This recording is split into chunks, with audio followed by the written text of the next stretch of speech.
दोस्तों, वो स्कीम जो 20 सालों से जम्मू कश्मीर क्या पूरे हिंदुस्तान के ग्रामीण, हिंदुस्तान के पूरे विलेजेस को जो स्कीम रोजगार दे रही थी, वो स्कीम का नामकरण हो चुका है। उस स्कीम का नाम ही बदल दिया गया।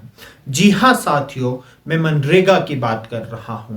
मनरेगा का नाम बदल दिया गया है और आज इसी पर बात करेंगे कि ये नाम क्यों बदला। कहीं ये आइडियोलॉजिकल अटैक है या ये रीब्रांडिंग करने का काम करने जा रही है। इसी पर बात करेंगे कि मनरेगा के अंदर क्या था और जो नई स्कीम आई है उसके अंदर क्या था। जी हां साथियों, आप सब जानते हैं कि पूरे हिंदुस्तान में मनरेगा करके एक स्कीम थी जिसमें हर एक अभिव्यक्ति को, हर एक इंडिविजुअल को जिसके पास जॉब कार्ड होल्डर था, जिसके पास जॉब कार्ड था, उसको 100 दिन का रोजगार दिया जाता था। यह उसका एंटाइटलमेंट था, यह उसका अधिकार था। अब जो नई स्कीम आई है उस स्कीम में अब ये डिमांड ड्रिवन नहीं है। पहले ये डिमांड के, अगर लोगों ने डिमांड की तो सरकार को वो देना पड़ता था। अब ये सप्लाई ड्रिवन होगी। अब उतना ही काम आपको मिलेगा जितना मनरेगा के जो नई स्कीम आई है उस स्कीम में जितना बजट होगा उसी बजट एलोकेशन के बेसिस पर आपको काम मिलेगा। दैट मीन्स कि ये स्कीम सप्लाई ड्रिवन हो गई है। अब ये आपका अधिकार नहीं रहा है कि जिस अधिकार को आप क्लेम कर सकते थे कि 100 दिन का मेरे रोजगार का अधिकार है, सरकार को वो देना पड़ता था। अब साथियों वो चीज नहीं रही। अब जब साथियों जो ये नई स्कीम आई है इसका नाम रखा है विकसित भारत ग्रामीण रोजगार योजना। अगर हम विकसित भारत और ग्रामीण रोजगार योजना की बात करें तो क्या यहां पर एक जो सबसे बड़ा क्वेश्चन मार्क है साथियों, क्या विकसित भारत में क्या गांधी जी नहीं रह सकते थे? क्या इस वक्त भाजपा की यह आइडियोलॉजी है? क्या विकसित भारत में गांधी जी इस देश में क्या नहीं रह सकते थे? क्यों नफरत है उस गांधी के नाम से इतनी? क्यों हेट है? क्यों गांधी का नाम हटाया गया? अगर गांधी का नाम था तो आप एक नई स्कीम लेकर आते जिसमें आप 200 दिन का रोजगार देते, जिसमें आप 50 दिन का और रोजगार देते, उसको एक नई स्कीम लेकर आते, फिर उसका जो मर्जी नाम रखते।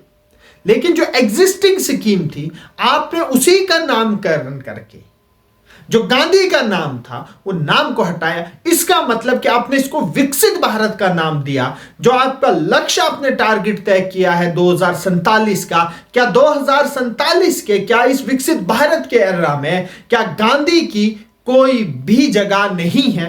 क्वेश्चन मार्क ये है। सेकंड क्वेश्चन मार्क इस स्कीम पर है, वो ये है साथियों, क्योंकि ये जो स्कीम है, इस स्कीम के जो न्यू स्कीम के अंदर जो सरकार दे रही है, मैंने पहले बात किया कि सप्लाई ड्रिवन है, ये डिमांड ड्रिवन नहीं है। सरकार के पास जितना पैसा होगा, जितना बजट में एलोकेट होगा, जितना एलोकेट करेंगे उतना ही देंगे, उससे ज्यादा आपका अधिकार नहीं रहा। थर्ड इंपॉर्टेंट थिंग जो इस स्कीम में धोखा किया जा रहा है वो धोखा यह है कि पहले इस स्कीम में जो फंड होता था उस फंड्स का 90% जो खर्चा होता था वो केंद्र सरकार उठाती थी और 10% का जो उस पैसा था वो राज्य सरकार देती थी, यानी स्टेट गवर्नमेंट देती थी, और 90% सेंट्रल गवर्नमेंट दे रही थी। अब क्या हुआ? अब जब ये नई स्कीम आई, इस नई स्कीम के अंदर 60% मरकजी सरकार देगी और 40% स्टेट गवर्नमेंट्स देंगी।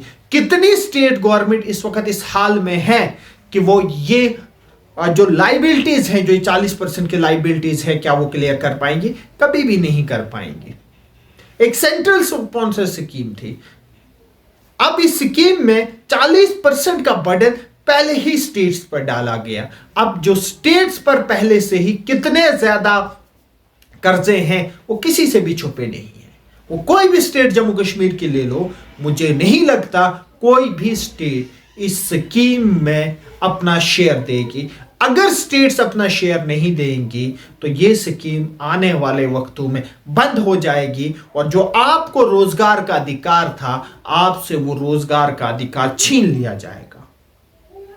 आपके क्या विचार हैं इसमें, जरूर बताइए। शुक्रिया।